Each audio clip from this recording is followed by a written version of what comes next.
श्री गणेशाय नमः।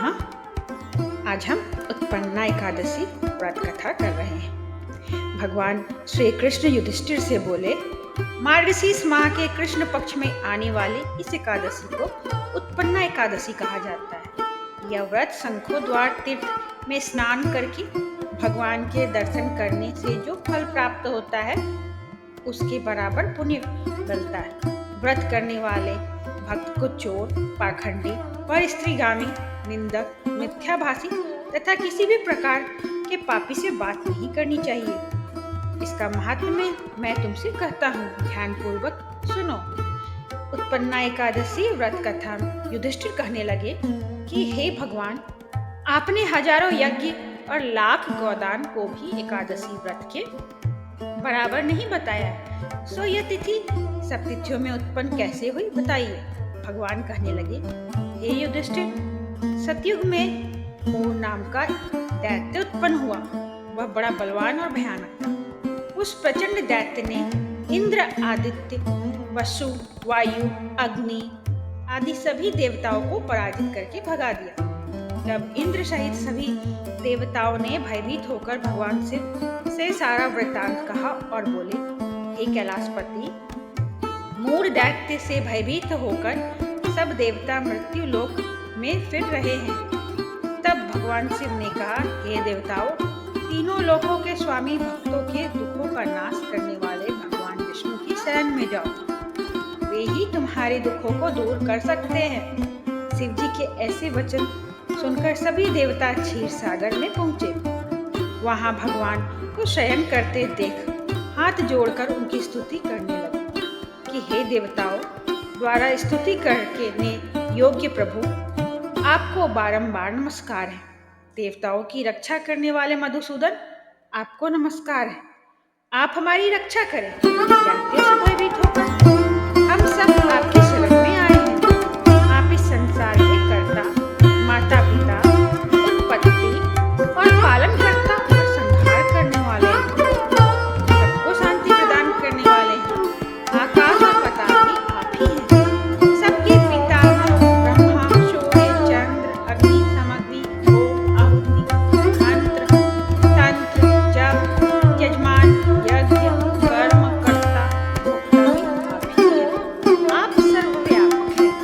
आपके सिवा तीनों लोकों में जड़ चराचर कुछ भी नहीं है। हे भगवान, दैत्यों ने हमको जीतकर स्वर्ग से भ्रष्ट कर दिया है और हम सब देवता इधर उधर भागे फिर रहे हैं। आप उन दैत्यों से हम सबकी रक्षा करें। इंद्र के ऐसे वचन सुनकर भगवान विष्णु कहने लगे, हे इंद्र, ऐसा मायावी दैत्य कौन है जिसने सब देवताओं को जीत लिया है? उसका नाम क्या है? उसमें कितना बल है? किसके आश्रय में है तथा उसका स्थान कहाँ है? यह सब मुझसे कहो। भगवान के ऐसा वचन सुनकर इंद्र बोले, भगवान, प्राचीन समय में एक नाड़ीजन नामक राक्षस था। उसके महापराक्रमी और लोक विख्यात मूर नाम का एक पुत्र हुआ। उसकी चंद्रावती नाम की नगरी है। सब देवताओं को स्वर्ग से निकालकर वहां अपना राज्य जमा लिया है। उसने इंद्र, अग्नि, वरुण, यम, वायु, नीस, चंद्रमा, नैत्र आदि सबके स्थान पर अधिकार कर लिया है। सूर्य बनकर स्वयं ही प्रकाश करता है, स्वयं ही मेघ बन जाता है और सबसे अधेय है। यह सुनकर उस दुष्ट को मारकर देवताओं को विजयी बनाइए। यह वचन सुनकर भगवान ने कहा, हे देवताओं, मैं शीघ्र ही उसका संहार करूंगा। तुम चंद्रावती नगरी जाओ। उस प्रकार कहकर भगवान सहित सभी देवताओं ने चंद्रावती नगरी को प्रस्थान किया। उस समय उस दैत्य मूर सेना सहित युद्धभूमि में गरजदार था। उसकी भयानक गर्जना सुनकर सभी देवता भय के मारे चारों दिशाओं में भागने लगे। जब स्वयं भगवान रणभूमि में आए तो दैत्य उन पर भी अस्त्र शस्त्र आयुध लेकर दौड़े। भगवान ने अपने सर्प के समान अपने बाणों से बींग डाला और से दैत्य मारे गए। केवल मूर बचा रहा। वह अविचल भाव से भगवान के साथ युद्ध करता रहा।